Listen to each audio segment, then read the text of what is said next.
Is Dr. Rajesh Gandhi. I'm an infectious disease physician at Massachusetts General Hospital in Boston, and we recently published an article on single pill combination regimens for HIV infection in the New England Journal of Medicine. So I'm glad you asked. AIDS really has transformed even in my career in medicine. When I first started out in the late 80s, it was a death sentence, as we all know. There was no treatment for HIV. With the cocktail or combination therapies, no one now should develop AIDS. If you treat HIV early enough, you can protect the immune system. No one goes on to develop the complications that we call AIDS. There's two qualifications though. People need to be diagnosed, and there are still hundreds of thousands of Americans who don't yet know that they're HIV positive. So you can't treat it, of course, unless you diagnose people. And second, you need to start therapy early. Too many people still present to HIV care or to medical care when they already have AIDS. So unless you diagnose and treat early, people will develop AIDS. If you diagnose and treat early, we should be able to achieve an AIDS-free generation. So AIDS refers to when someone has HIV infection and has a very, very weak immune system. It's defined by having a blood count, a CD4 count less than 200, and that's when they're most vulnerable to infections and other what we call opportunistic conditions. If you have someone who has AIDS, a weak immune system, as long as they take medicines, you can reverse that. People can then rebuild their immune system and no longer be vulnerable to those infections that we call AIDS.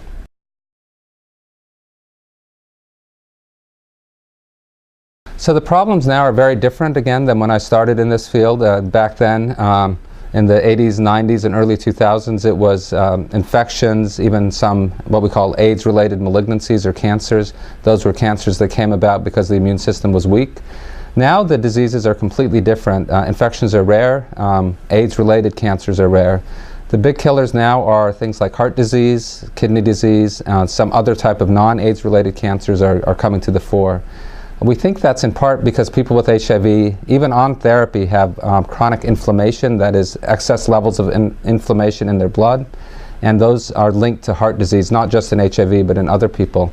So a lot of the work going on in HIV now is to try to reduce the inflammation that leads to heart disease. But I would say more and more people are dying of what we call non-communicable, non-AIDS related diseases because they're living longer and healthier with HIV. So our paper in the New England Journal is titled Single Pill Combination Regimens for HIV. HIV is somewhat unique among all diseases in that you have to take multiple drugs simultaneously every day, really for a lifetime. And if you miss doses or if you take only a portion of the regimen, the virus mutates and becomes resistant. This is different than, say, hypertension. In hypertension, if you miss doses, the blood pressure doesn't come down, but you don't get resistant to the medication.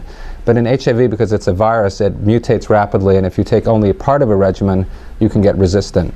So back again, when I started doing this in the early 90s, the people used to have to take 18 to 24 pills every single day, multiple times a day, in some cases every 4 hours. People used to set their alarm clocks to wake up in the middle of the night to take HIV medicines.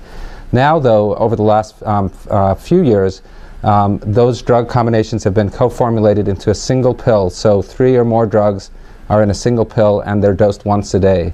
That's very, very important for 3 reasons. One is, as I mentioned, if you take only a portion of the regimen, the virus mutates and becomes resistant. Secondly, even though these medicines have worked very well, they don't cure HIV. People have to take HIV meds for a lifetime. And so you need something to make it easier for people to take, and having single pill combinations helps. And then finally, it's very, very important for people to be almost 100% adherent, or that is, take every single pill. Again, if they miss doses, if they take half the doses or 3/4 of the doses, the virus becomes resistant. So for those 3 reasons, single pill combinations are really, really critical to optimizing adherence, that is, ability of people to take their meds. We reviewed the 3 single pill combination regimens that are currently on the market. All 3 of them have the 2 drugs tenofovir and emtricitabine, and then the 3rd drug differs between the different combinations. I will say in the next few months, the Food and Drug Administration in the US is expected to approve a 4th single pill combination. So we'll have 4 very good single pill combination regimens for our patients. Sure. So the first of the single pill combinations is a combination of tenofovir, emtricitabine, and a drug called efavirenz. That goes by the brand name of Atripla. That's been around for several years and is a very popular regimen both in the United States and worldwide.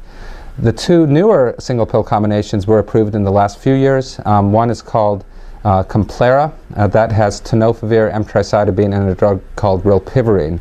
And that's a very good combination, has few side effects, but isn't well suited for people whose HIV level, viral load, is very, very high.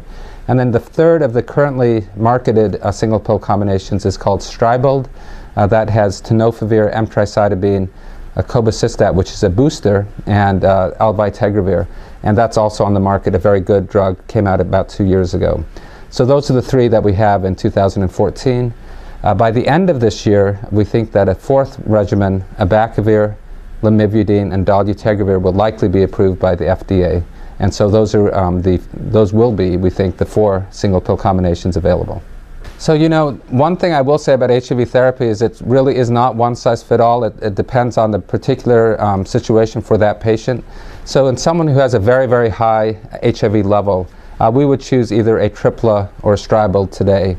And how would we choose between them? In part, it depends on other diseases they might have. Stribold does interact with other medications, so if they're on multiple other medicines, we might not choose Stribold.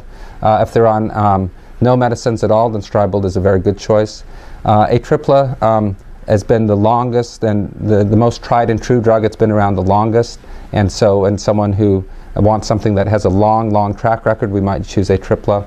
If they have hepatitis B, a lot of people with HIV also have viral hepatitis, then any of these 3 combinations is well suited because they all have drugs that work against HIV and against hepatitis B.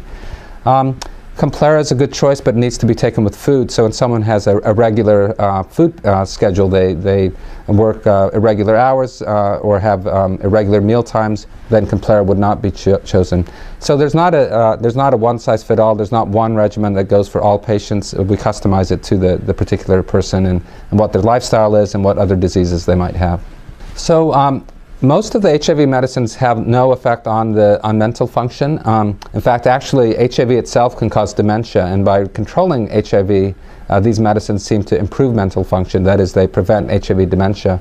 Efavirenz, which is one of the components of a tripla, for some days or a few weeks can sometimes cause cloudy thinking as sleep disturbances, but those usually go away within a few days or weeks. The other regimens I mentioned, Complera, Stribold, and the dolutegravir containing regimen don't affect mental function. So some of the side effects that the medicines still have, one is not exactly a side effect, but is certainly a consideration, which is cost. These are still very costly regimens, and so as generics become more available, we hope the cost will come down. Some of the side effects, though, can be effects on the bone. Some of these drugs can weaken the bones, osteoporosis, for example. They can also affect the kidneys in some people, especially if the kidneys are already weak. And then finally, some of the medicines can affect the cholesterol, although that is raise the cholesterol levels, although recent medicines are more lipid-friendly, less likely to cause cholesterol problems. So some things that can be improved upon in the future are medicines that have less effect on kidney, less effect on bone, and are less costly.